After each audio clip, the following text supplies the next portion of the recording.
tenho um paciente traumatizado ou politraumatizado, eu vou pensar, então, nessa linha de raciocínio.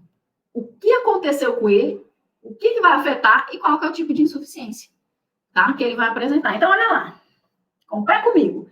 Se esse paciente tem um TCE, ele está fazendo ou não uma hipertensão intracraniana, qual vai ser a característica principal dele? Ele vai ter um rebaixamento do nível de consciência. Se ele tem um rebaixamento do nível de consciência, ele vai ter uma ventilação possivelmente inadequada. Se ele ventilou inadequadamente, ele vai acumular CO2. Então, ele é inicialmente, essencialmente, uma insuficiência respiratória tipo 2, ventilatória. Ah, pode afetar o O2? Pode, mas como a gente já falou, dá oxigênio para esse doente, ele vai oxigenar. Ele não é refratário, tá bom? Pensando no TCE cru, beleza? Agora, eles têm só, ou tem somado um trauma torácico, ele pode fazer um quadro de condensação pulmonar. Esse pulmão fica condensado, não ventila bem e troca mal. Tá? Ah, mas outras áreas ventilam, então ele pode eliminar o CO2, mas ele vai ter uma área que está trocando menos. Então, vou ter inicialmente uma característica de hipoxemia. Ah, ele pode ter TCE e trauma torácico? Sim, então ele tem possivelmente uma dificuldade ventilatória e também de difusão. Então, ele pode fazer, né, uma insuficiência aqui, por exemplo, mista. Ok? Então, seguindo o raciocínio aí.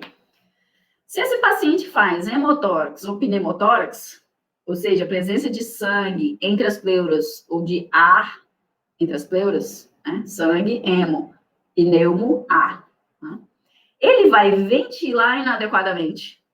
Por quê? Porque tanto aquele sangue, ou aquele ar, ou os dois, né? Às vezes o paciente faz hemopneumotórax. Ele tem sangramento e tem pneumotórax junto. Né? Isso empurra, ocupa espaço daquele pulmão, daquele hemotórax ali, daquele lado ali daquele pulmão. E aí, ele vai ventilar de forma inadequada. Então, eu posso ter... Ah, mas o outro lado está ventilando. Ok, mas eu posso começar a ter, então, um acúmulo de CO2. Ao mesmo tempo, dependendo do tamanho desse hemotórax ou pneumotórax, um lado inteiro daquele pulmão, e às vezes é bilateral, né? Vou ter impacto na troca gasosa também desse doente, tá? Principalmente se for um hemotórax ou um pneumotórax extenso.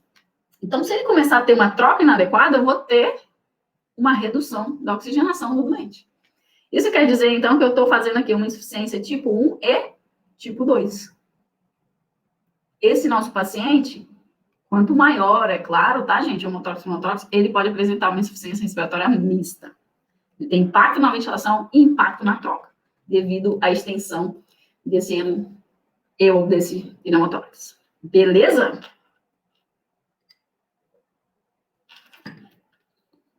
Se esse paciente tem traumatismo raquimedular ou fratura de arcos, ele pode apresentar dor, pode ter fraqueza muscular, né? Ou ele hipoventilar, né? Hipoventilar simplesmente pela dor, ou se ele tiver lesão raquimedular, ele vai ter impacto realmente na ação muscular, né? Pode ter, dependendo também da lesão do nível dessa lesão. E aí, esse paciente, então, como no exemplo, primeiro exemplo que eu trouxe para vocês, ele ventila inadequadamente. Se ele ventila inadequadamente, a tendência dele é acumular CO2. Insuficiência tipo 2. Pode cair o O2? Pode, mas se você der oxigênio, ele melhora. A não ser que ele tenha fratura de arcos, por exemplo, e trauma torácico junto.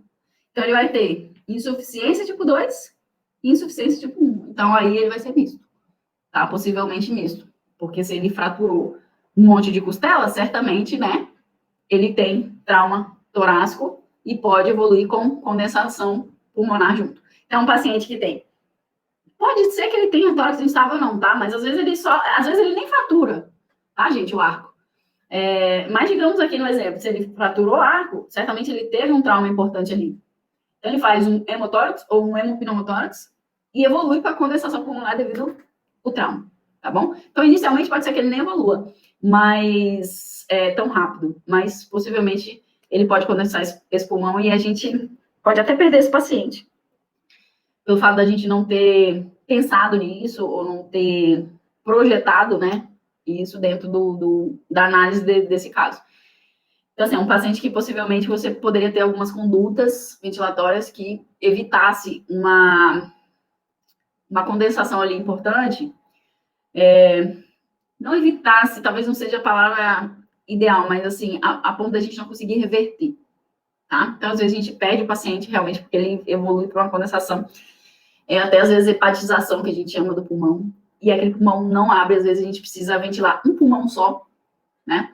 Então, digamos que eu tenho um trauma importante aqui na base esquerda, eu posso direcionar a ventilação para o tórax direito, e a gente já tirou muito paciente assim também. Ventila um só, e ele vai conseguir, a gente vai conseguir evoluir e desmamar esse paciente utilizando um pulmão só, porque o outro realmente muitas vezes se perde aí, dependendo da cinemática desse trauma, tá bom? E no caso do paciente grande queimado, ele tem o que a gente chama de aumento da permeabilidade vascular, começa a invadir intertício e alvéolo, tá? Ele faz muita SARA.